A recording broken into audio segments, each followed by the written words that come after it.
김계홍의 인생 스케치.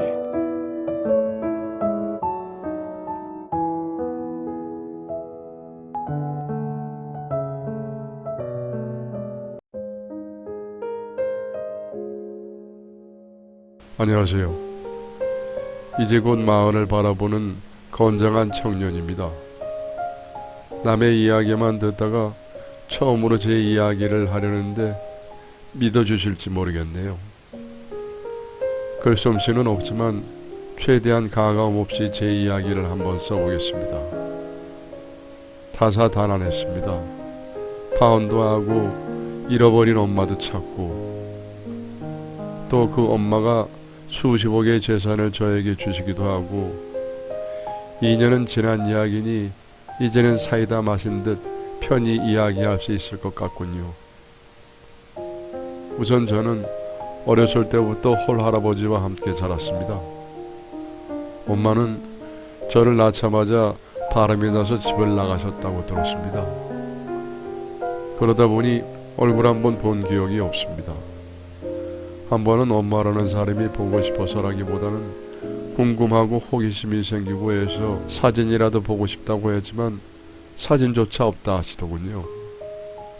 아버지는 비록 홀부모로서 저를 키우셨지만 부족함 없이 키우시려고 상당한 노력을 많이 하셨죠. 하지만 할머니, 할아버지 손에서 자란 저는 여타 아이들보다 자신감도 부족하고 늘 주눅이 들어있었던 것 같아요. 학창시절을 이야기하자면 밝은 이야기보다는 어두운 이야기가 많을 만큼 죽어 살았습니다. 그나마 운이 좋은 것이라면 엄마 없다고 놀리는 친구가 없어서 그나마 버티고 살았던 것 같습니다. 그냥 저 혼자 찔려서 움츠리고 살았지 세상은 저에게 관심이 없었죠. 근데 그렇게 성인까지 크며 가치관이 자리를 잡고 보니 내가 왜 이렇게 살아야 되나 싶더군요. 아버지가 부족하신 분도 아니었고 할머니, 할아버지도 잘 보살펴 주셨으니까요. 하지만 철이라는 것이 들어갈 때쯤 할아버지와 할머니는 2년 차이로 두 분 다 차례차례 돌아가시고 맙니다. 세상에 아버지와 둘만 남겨지게 되었죠.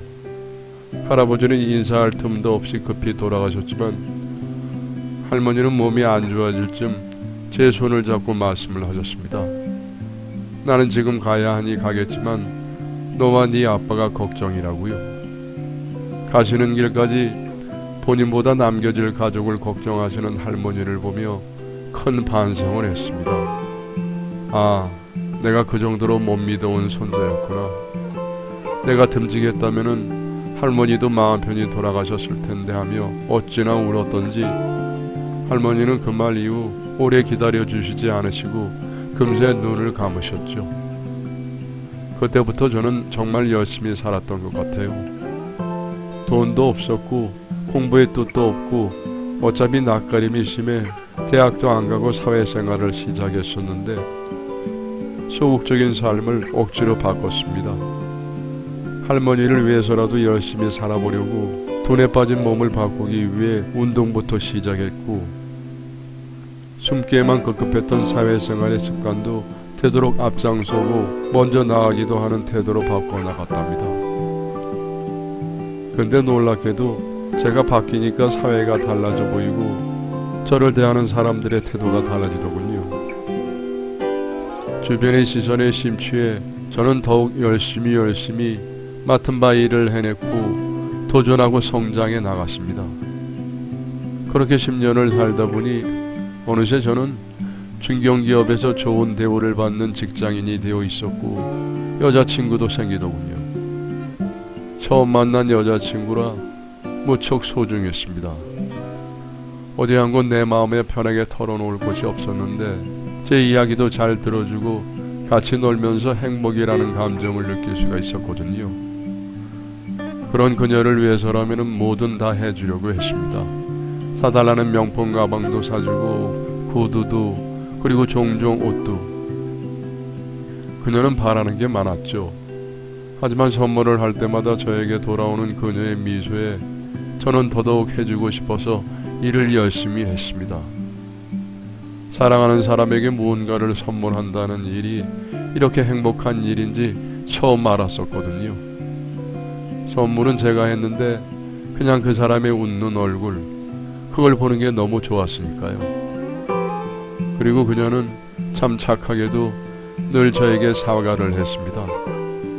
본인도 선물하고 싶은데 돈이 없어서 못했다며 저에게 항상 뽀뽀로 대신해주곤 했죠.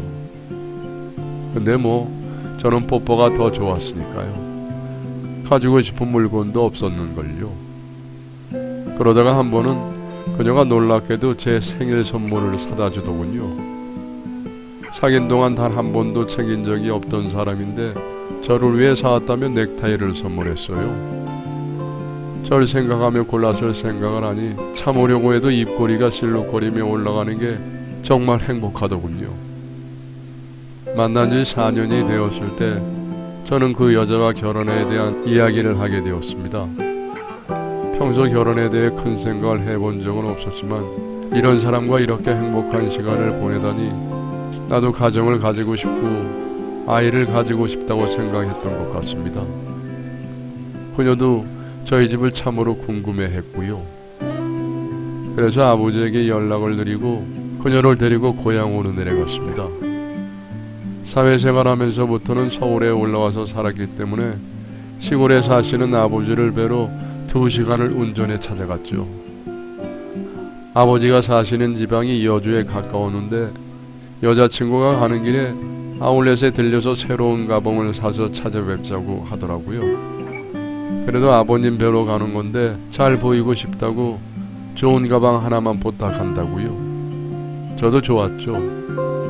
아버지께 잘 보이려고 노력하는 그녀의 모습이 어찌나 귀여웠던지 어차피 힘들게 일하는 이유도 다 그녀 때문이었기에 기분 좋은 마음으로 아울렛에 먼저 들러서 메고 갈 가방과 예쁜 옷을 기꺼이 사주었습니다.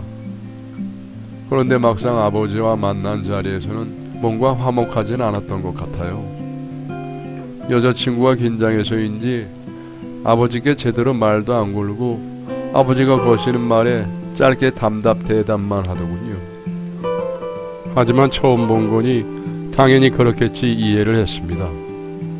근데 늦은 점심을 먹더니 급하게 서울에 일이 생겼다며 돌아가 봐야 될 것 같다고 하는 겁니다. 원래 계획대로면은 아버지 집에서 저녁까지 먹고 하루 자고 다음날 아침에 출발하기로 했는데 아쉽지만 바로 올라가야 될 것 같다는 거예요. 아쉽지만 어쩌겠어요.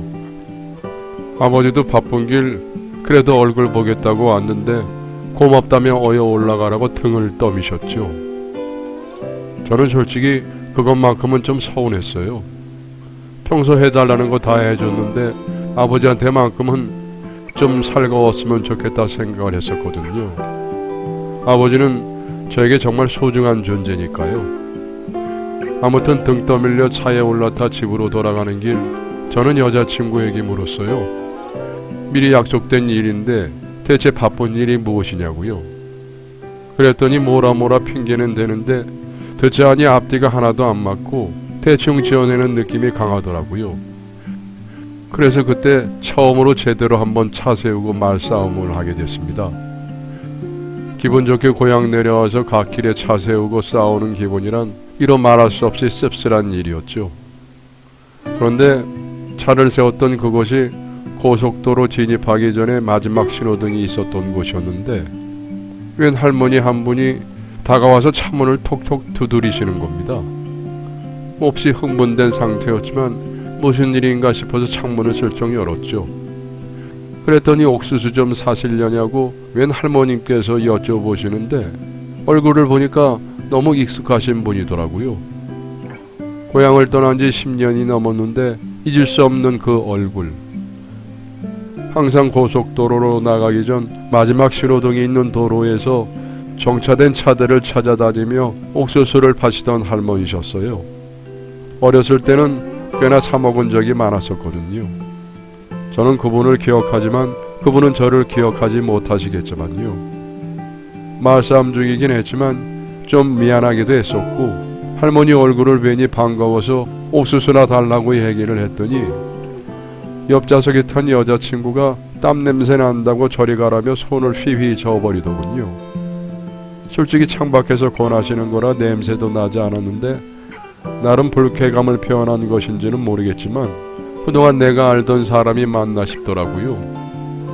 내게 항상 천사 같고 착했던 사람인데 아버지한테 대하는 태도도 그렇고 다른 사람들한테 대하는 걸 보니 제 눈을 의심할 정도로 다른 사람이었던 거죠. 아무튼 옥수수를 달라 했으니 기다리고 있는데 옥수수 봉지를 가지고 차 쪽으로 다가오시던 할머니께서 갑자기 쓰러지신 겁니다.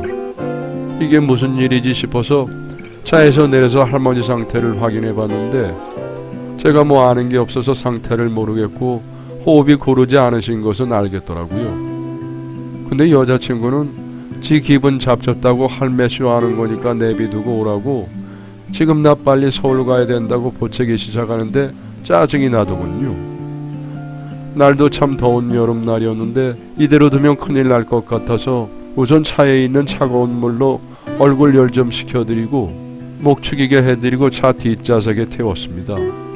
병원에 모셔가려고요. 그 꼴을 못 보는 여자친구가 잔뜩 짜증난 표정으로 너 지금 병원 갈 거면 나랑 끝이다. 지금 저 할매가 중요하냐 내가 중요하냐 따지는데 더 말 들어줄 것도 없이 1초도 생각 안 하고 지갑에서 5만 원짜리 한 장 꺼내서 여자친구 얼굴에 집어 던지고 버스 타고 가라고 빨리 내리라고 차에서 쫓아버렸습니다. 여러분의 사연을 기다리고 있습니다. 내용은 제한이 없습니다. 구독과 좋아요는 저에게 많은 힘이 됩니다.